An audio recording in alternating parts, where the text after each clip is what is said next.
Welcome back to the TikTok show. I am your host, Ryan Heelan, and my guest today is one of the funniest people on TikTok, and I'm sure you've seen her videos where she will straight up tell men, hey, these things are not for you, they're for women only. She has over 630,000 followers on TikTok. Please welcome to the show, the very funny Becca Moore. Becca, thank you for being here. Thank you for having me. I'm so excited. Absolutely. So take me back to like when this first started, when you first started posting on TikTok. Was it a joke? Was it one of those things you were just like, TikTok sucks, but I'll get it anyway? How did this all start? I was so anti-TikTok. I thought it was like all like dancing teens like in their mirror. And so I was making fun of it. And I ended up making like a video of like rating, because I saw all these girls making like rating my old like outfits, like, or like they were like putting on these cute outfits and like rating them. I was like, what if I rate like, instead of the outfit, like what if I rate my dates that I had?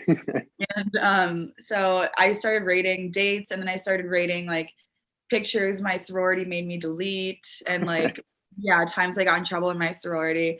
And I realized that like I could just be sarcastic, and I don't have to like take myself seriously and like dance in the mirror.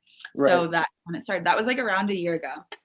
No, you seem very, like, what I love about you is like, it seems like when unfortunate things happen to you, you're like, this is a joke. Like, this has to be a joke. I can't believe this just happened. Like, is that how you've always been? When something happens, you're like, this is funny. Like, this sucks, but it has to be funny.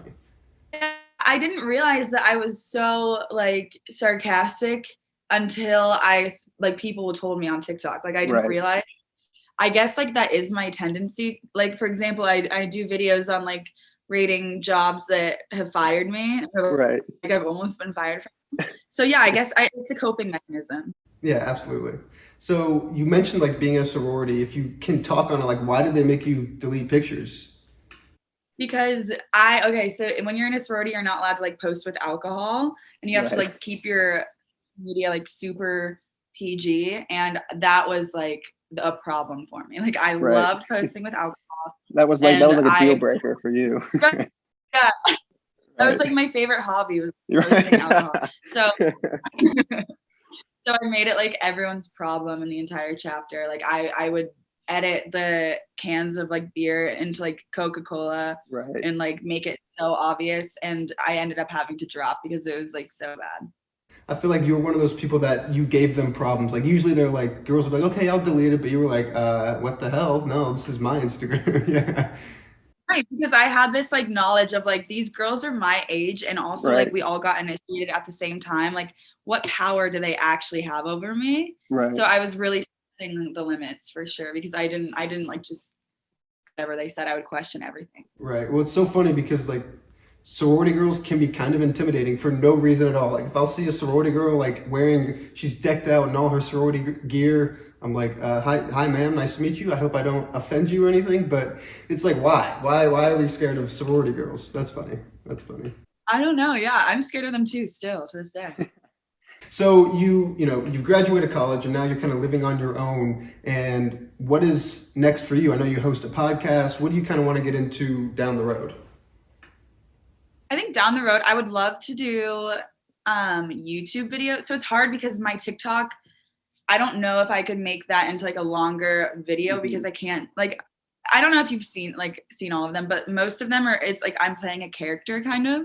So people really know like my real personality. I am very sarcastic, and I definitely do have a dry sense of humor, but I would love to like be a normal person like on the internet. So I would love to like make a YouTube channel so that people can actually like see what I'm actually like day to day. And I'm working on that right now. And yeah, I have a podcast. So I live in Nashville, and I would love to like make like vlogs of like what it's like to live here. Do you feel like hosting the podcast has helped you do that? Because it's like much more of a like conversation that would happen in your day-to-day life. Like, has that helped you kind of bridge that gap into like starting YouTube and just being a normal person on the internet?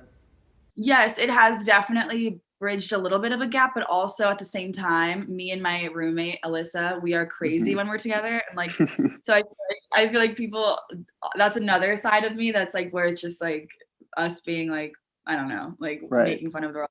But like there's like I have so many like different, like I'm a normal person, like I have so many different like dimensions to me, and not to get like deep, but like yeah, I would have to just be like I don't know. No, that's my new Tinder bio. I have a lot of dimensions. I'm gonna put that on all my social medias. I'm a dimensional man.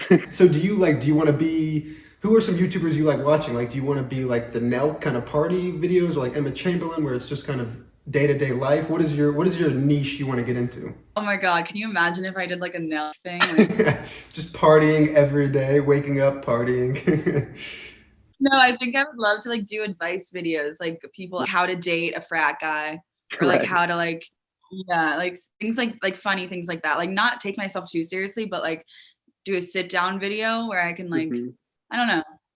Well, I think that would be super, super helpful, because like as much like going through your 20s is difficult enough that you kind of have to approach it with a little bit of a humor aspect to it, or else you just can't take it too seriously. So I think, so here, I have a question for you. My sister wants to rush, but she doesn't like sororities. So what would your advice to her be? Because like she's in college, she can't really meet people right now because of all the COVID stuff. So what is your advice to somebody like that? I would honestly say rush, just because it really does give you a personality. Like it, if nothing else, you will have stories for the rest of your life. Right. Like I kind of hated the idea of a sorority too when I was going into it.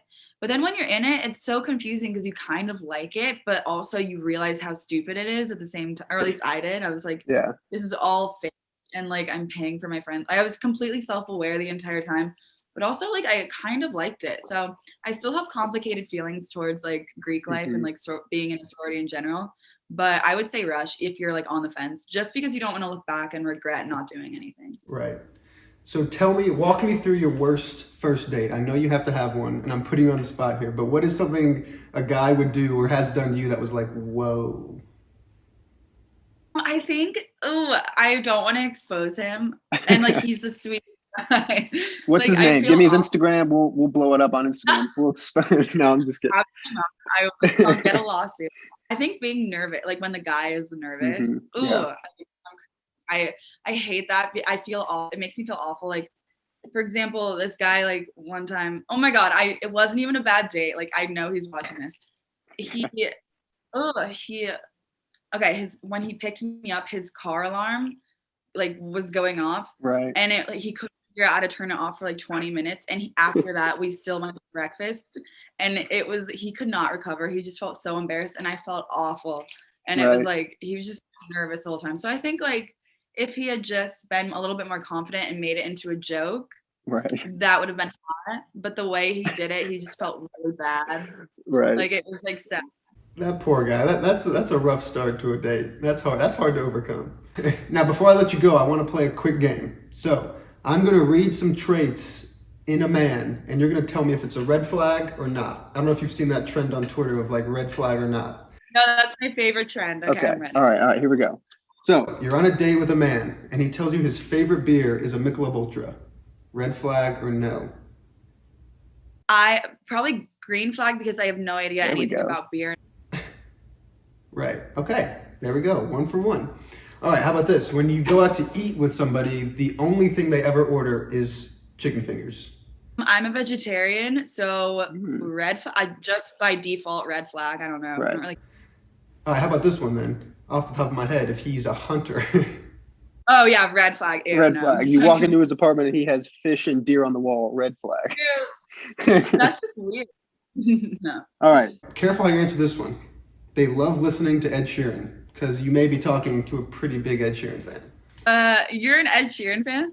Okay, you didn't have to ask it like that. No, I'm kidding. Yeah, I am. I am an Ed Sheeran fan, but it's like deep tracks. Like I like Ed Sheeran's music. That's like his pop songs are good, but if you listen to his like deep tracks, yeah, okay, all right. By the face you made. Solid song, yeah. Red flag for sure. I think you need to go to therapy. Okay, I can do that. Right, yeah, no, super not, didn't take that one to heart at all. I need therapy, got it. All right, how about this? Now I'm all frazzled, you just blew my mind. No, I'm kidding. They're messy, like a messy room, messy bathroom, clothes everywhere, red flag. Not a red flag, because I'm kind of messy too. Okay, so like if you guys live together, you just live in clothes everywhere, mountains of dishes. Actually, you're right. Maybe red flag. I'll be the I think like a messy room is one thing. You can get over that, but like a messy kitchen with like dishes, that's gross. That's gross. It's like both of it. Yeah, no. Right. Okay, how about no sense of fashion? Like sweatpants every day, t-shirts and shorts. Is that a red flag?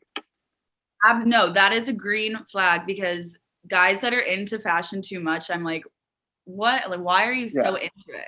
Like, it's I know. almost like, ugh. So yeah, I'd rather you have no idea what to wear and like I dress you every day.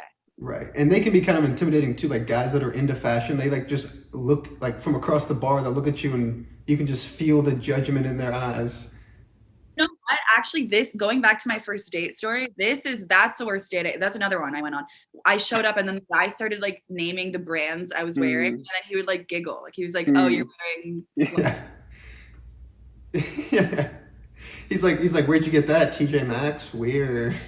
Oh, Becca, that is all I have for you. Thank you so much for being here. I'm really excited to keep following you and your career. Like I said, you're hilarious, and I really think you have just the brightest future ahead. So thank you so much. Thank you for having me. I hope you figure out the Ed Sheeran thing soon. Yeah, no, we might do like a re-interview in a couple months, and I'll have it all figured out. So we'll catch back up sometime, and I'll have much better music taste for you then.